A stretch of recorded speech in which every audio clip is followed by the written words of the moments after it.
favor, gracias. Gracias, muy buenos días, señor presidente, a todas y a todos. Presentamos dos temas del avance del IMSS Bienestar, la institución de salud y de atención médica para las personas que no tienen seguridad social. Aquí anunciamos la convocatoria para la contratación de médicas y médicos especialistas para IMSS Bienestar. Esto necesariamente surge a partir de cuántas médicas y médicos generales obtenían una beca para poder estudiar una especialidad. En 2019 hubo 6,528 egresos. Aquí solo estamos considerando al IMSS y al IMSS Bienestar, es decir, el IMSS y las personas que hicieron su residencia en la Secretaría de Salud. Así, 2,568 egresos por parte de la Secretaría de Salud, 3,960, esto en 2019. Ese año es muy importante ver el cambio porque el presidente planteó el incremento, duplicar el número de becas que entre todas las instituciones se ofrecían. Algunas especialidades, como lo saben, son de 2 años, algunas de 3, pero este año 2024 ha sido el año del mayor egreso de médicas y médicos especialistas formados en instituciones públicas, porque son las instituciones las que pagan las becas y esa formación ya ocurre directamente en los hospitales y en las unidades médicas. Así, hubo un egreso de 11,906 entre salud y el Seguro Social. Pero además, algo muy importante, los egresos fueron de las especialidades que necesita el sector público, es decir, formar para después contratar en el mismo sector público. Medicina familiar, urgencias, por ejemplo, anestesiología, pediatría, ginecología, medicina interna, cirugía general, traumatología, imagen y medicina crítica. Estas son los 10 egresos de especialistas que acabaron y que ahora acabamos de contratar. La siguiente, de estos 11,906, hubo 4,006 que se contrataron en el IMSS Bienestar. Es el incremento más grande que ha tenido los hospitales que están en los estados y atienden a población sin seguridad social en materia de especialistas. Esto es para los 23 estados que están en la federalización. También el Seguro Social en todo el resto del país logró una contratación de 7,900, el 99% de los que se formaron, pero también muchos que se formaron en el Seguro Social en siglo XXI, en La Raza, en algunos otros hospitales, se contrataron en el IMSS Bienestar, 1,694. Estos 4,006 médicos y médicas especialistas ya contratados con base van a los diferentes estados, a los 23 estados, tanto hospitales de alta especialidad, pero también y fundamentalmente donde más los necesitamos, en los hospitales rurales, básicos comunitarios, integrales y en algunos hospitales generales. La siguiente, esta es la distribución por especialidad. Como podemos ver, en el caso de IMSS Bienestar, 880 médicas y médicos anestesiólogos fueron ya contratados. ¿Por qué es esto importante? Muchas veces una cirugía no se puede hacer porque aunque haya cirujano, si no hay anestesiólogo en el quirófano, no se puede hacer el procedimiento. Medicina familiar, algo muy importante para el primer nivel de atención. En el anterior modelo, en todo el periodo neoliberal, donde se abandonó por completo el primer nivel de atención, se contrataba a médicos generales para las unidades y centros de salud.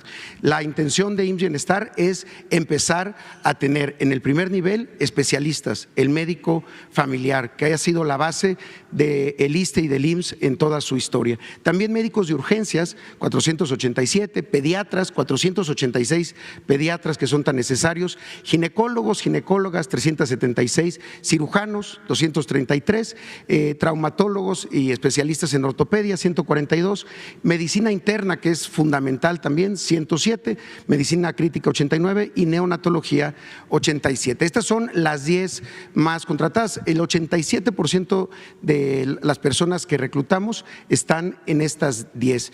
Eso es importante decirlo, porque antes las propias instituciones públicas formaban mucho médicas y médicos especialistas que luego se contrataban en la medicina privada. Hoy lo que se está formando es lo que se necesita por parte de las instituciones para su posterior contratación.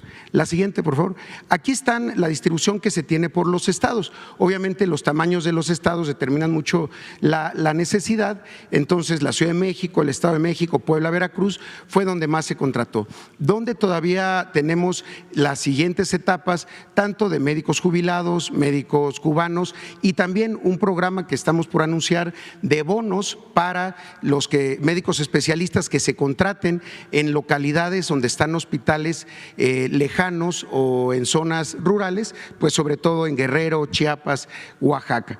Hay aquí también contrataciones en 2 estados que no están en la federalización, pero que el IMSS Bienestar tiene 2 hospitales, los hospitales regionales de alta especialidad del Bajío en León, Guanajuato, y el Hospital Regional de Alta Especialidad de la Península en Mérida, Yucatán. Ahí también hubo contrataciones, estos hospitales también estaban otros especialistas. La siguiente, hay una parte importante, si nos pasan la que sigue, que es en algunos estados, como pueden ver, ya se superó la cobertura, porque también hay que considerar que tenemos médicas y médicos cubanos que ahora se pueden redistribuir a otros estados que todavía tienen brechas para su cobertura. Por eso Tlaxcala, Colima, Nayarit tienen este incremento. Pero otros estados, 7 estados, ya cubrieron la totalidad de la demanda que se tenía de médicas y médicos especialistas. La siguiente etapa tiene que ver con médicos generales. Y un tema muy importante, aquí hay también 2 elementos que destacar. Se contrataron más mujeres que hombres por primera vez en esta contratación ahora de IMSS Bienestar. 52% fueron mujeres, 48% hombres. Y algo también importante, estas contrataciones ya en el tabulador, en las condiciones generales de trabajo de la institución federal de IMSS Bienestar, ya no son contrataciones de los estados, tienen un 16% de incremento respecto a lo que ganaban en promedio en estos estados, cerca de 45,000 pesos en estos médicos especialistas, pues que empiezan su vida laboral ya contratados en esta nueva institución. La siguiente, por favor, de este otro tema que queremos informar, que tiene que ver con las enfermedades del corazón y cómo se atienden y cómo ha ido cambiando esto. Como todos lo sabemos, la enfermedades del corazón es la principal causa de muerte de nuestro país. 18% de las personas en 2022, que es de donde tenemos ya los datos más certeros, murieron de alguna enfermedad del corazón, cerca de 200,000 personas, pero de ellas 155,000 fueron por infartos. En ese sentido, el 90% de los infartos no necesariamente es letal. El infarto puede salvarse siempre y cuando haya 2 elementos. La posibilidad de tener, como lo estamos haciendo en todo el sector, el código infarto, es decir, trombolíticos, un tratamiento intravenoso que ayuda a disolver en donde están tapadas las arterias, pero también no solamente eso, sino el acceso a las salas de hemodinamia. Las salas de hemodinamia son espacios en los hospitales que con ayuda de rayos X ayudan a hacer la apertura mecánica, es donde se colocan los stents, donde se abren las obstrucciones que tienen las arterias y que permiten salvar vidas. Una cosa muy importante, había 5 estados del país que no tenían una sola sala de hemodinamia pública. Estamos hablando de estados como Guerrero, Campeche, Nayarit, Colima y Tlaxcala. Ninguna institución pública, ya sea Secretaría de Salud, ahora IMSS Bienestar, el IMSS o el ISSSTE, tenían una sala de hemodinamia. Pero también lo más importante, este procedimiento, los cateterismos, no estaban incorporados en el Seguro Popular. Estaban considerados de manera parcial, es decir, hasta los 60 años.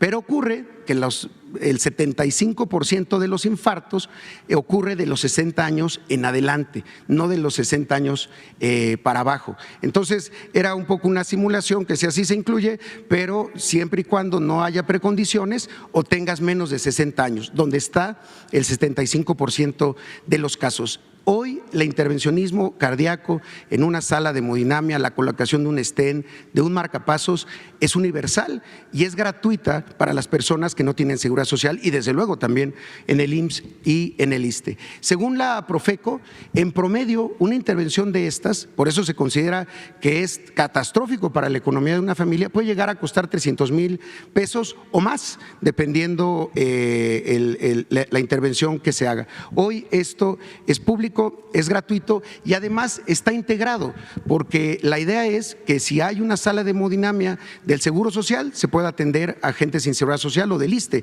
Lo mismo si la sala es del ISSSTE o si es ahora del IMSS Bienestar. En ese sentido, si pasamos a la siguiente. Cuando iniciamos en el gobierno había 107 salas de hemodinamia en todo el país públicas, aparte están las privadas, pero estamos hablando aquí de las públicas de estas 3 instituciones. El problema, como les decía, es que había 5 estados que no tenían ninguna sola pública y además muchas de ellas estaban concentradas en el tercer nivel de atención, es decir, en la alta especialidad, o estaban concentradas ahí en donde digamos había mayor población, descubriendo a mucha gente que si no accede a estas salas, pues es la llamada hora dorada para acceder a una sala de estas y salvar la vida. Hoy son 134 en todo el país. El Seguro Social incrementó en 16, el ISSSTE incrementó en 13 y está en los proyectos para este año incrementar 7 más y en el caso del IMSS Bienestar son 8 con 3 más en incremento este año. La siguiente. Por eso vamos a llegar a 144 y esta es la distribución que se tenía en los estados. Los 5 estados, Colima, Nayarit, Tlaxcala, aquí está, es equivocado el dato, eran Nayarit, Tlaxcala, Colima, Guerrero y Campeche que no tenían ninguna sala de hemodinamia.